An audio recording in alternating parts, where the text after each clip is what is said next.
Yo,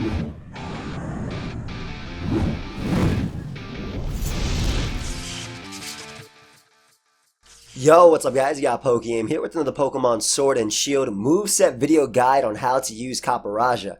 Now I actually really like this Pokemon because it's very unique in a sense that its Gigantamax form can set up Steel Stealth Rock when it goes for a Steel type attack. And that's awesome because, I mean, we usually have, like, rock type Stealth Rock. So the Steel type Stealth Rock are pretty cool and they have the same properties as a Steel type having super effective or resistant damage on any Pokemon. So if a Togekiss comes out, Togekiss is part Fairy. Fairy types are weak to Steel. It would take 25% from the Steel Stealth Rock. And, it'd also take that percentage from regular Stealth Rock too. So this Pokemon is pretty cool in its ability to do that. And it has a really solid move pool. Insane HP and attack stat.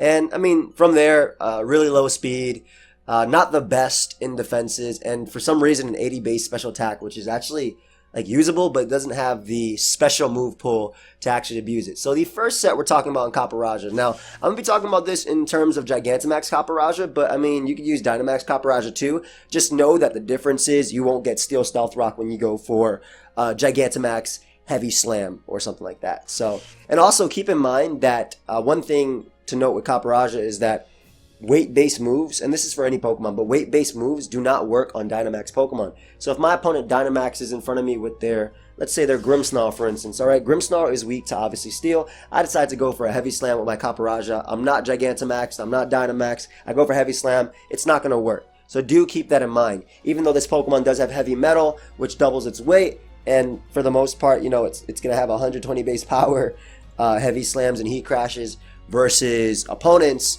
keep in mind you can't use it if they do Dynamax. But if you Dynamax or Gigantamax yourself, obviously the properties of that move don't matter anymore, and it becomes, the Max Flare or anything like that if you're using Heat Crash, right? So the first set we're going to be talking about is either a Life Orb Leftovers or Berry set. So you can run Life Orb Leftovers or Berry, and it's just an offensive Stealth Rocking set with Heavy Slam, Earthquake, Stealth Rock, and Heat Crash. I think you want Heat Crash for sure because you want to be able to beat defoggers like Corviknight. You do like 89% minimum to max HP Corviknight, which is pretty crazy. And obviously this also allows you to knock out Ferrothorn for sure with Heat Crash. Earthquake gives you an option versus Toxapex. I think you definitely want that option. You don't want to go down. You don't want to be walled by Apex, in my opinion, when you have such a great move pool, whereas Heavy Slam, Earthquake, and Heat Crash are just really good in general. In fact, they're only resisted by, like, Rotom Heat and Rotom Wash off the top of my head. So that is an option. I think also Slashing Power Whip can work on this set, but I do think that Life Orb, Leftovers, or Berry with these three moves, as well as a Stealth Rock are best. And obviously, you can get up Stealth Rock, you're an offensive Stealth Rocker, but you can also get up your Steel Stealth Rock if you Gigantamax and go for the Heavy Slam. Again, putting up those Steel Stealth Rocks, so double the hazards for this Pokemon. Just an offensive one that takes advantage of its high attack stat, and we have enough speed for Toxapex. Just a little bit. You can run more if you really want to. I've seen someone like Focus Sash lead Power Whip sets, which I wasn't necessarily the biggest fan of because I feel like, Focus Sash is kind of wasted on this mon. You're gonna live most hits anyway because of your high HP, but I have seen it work for my boy Blunder. The next set we have is an offensive Trick Room set, and this one is basically designed to work under Trick Room. So you use something like maybe Jellicent to set up Trick Room, maybe a Hatterene to set up Trick Room, and you have a G-Max Copperajah there. And again, the really cool part about this is obviously you have 4 attacks, but just being able to Gigantamax and go for Heavy Slam while Gigantamax and getting up, not only getting off damage, but going for those Steel Stealth Rock are really cool.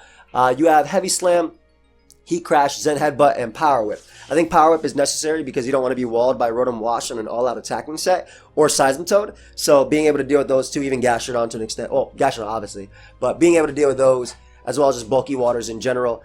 You don't have to run Zen Headbutt. I think Zen Headbutt can be slashed with potentially, Earthquake. But Zen Headbutt, Dynamax is really strong versus Toxapex. So is obviously the Earthquake. But I think that another big thing is that, especially if you're using this thing on Trick Room and you go for your Dynamax and Headbutt, you're getting up the terrain as well. And that terrain can better support your teammates too. So, like, again, I mentioned Hatterene plus Copperajah. Another thing is like Jellicent plus Copperajah. Being able to get up that terrain can be pretty cool for something like Bisharp, which is actually very threatening for something like Trick Room. So, and you're also, again, if you're getting up to Psychic Terrain for Hatterene, its Psychics are going to be even stronger. That's just an option right there. But we're running the max attack, almost max HP, 8 speed def. Brave Nature, you can get a 0 speed IV. 0 speed IV will basically ensure that you're the fastest Copperajah under Trick Room, but it's not always necessary. And honestly, in-game, it's very annoying to get that unless you have a 0 IV Ditto. So, I mean, good luck getting that. It's not that hard, I guess, because there is a Ditto Den by the nursery, but it's just something you could try. But this is like an offensive Life Orb Copperajah set, Gigantamax. The next one I have is a Pokemon that I've been trying a lot in the UU tier, and that is an Assault Vest Copperajah set. And the idea behind this set is that it's able to basically tank hits from Inteleon in the UU tier. It's able to threaten Pokemon like Como that want to try and set up on it with Play Rough. That's why we have Play Rough, and fighting types in general.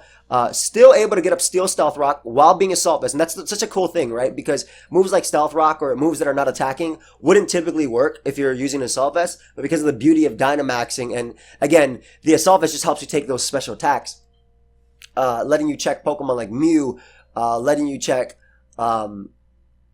even a potential, if you Dynamax in front of Charizard, and Charizard isn't like in the sun, you can eat a hit from that. You can eat a hit from Cramorant or anything like that from the UU tier. So this is like a lower tier, even a hit from Gengar. I'm just talking about Pokemon that are down there in the tier itself. But the idea is, the cool thing is if you Dynamax and you go for Heavy Slam, you'll still get those Steel Stealth Rock up while doing damage. Heat Crash, still necessary, I think, for opposing Steel types. We have Power Up as well for the bulky waters in the tier. Also getting up Grassy Terrain, which is cool for recovery.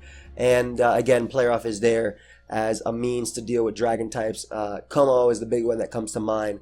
But you can also think about potentially Noivern.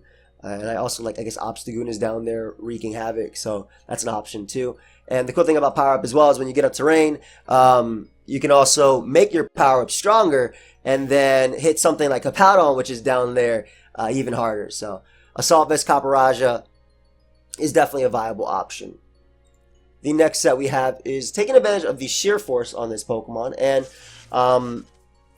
the Sheer Force is really interesting because I feel like it's hard to decide if you want Heavy Metal versus Sheer Force, right? I think the biggest, well, it's not that hard to decide, but I think the biggest thing, that the biggest plus that the Sheer Force set has is its ability to hit Rotom Heat with Rock Slide, right?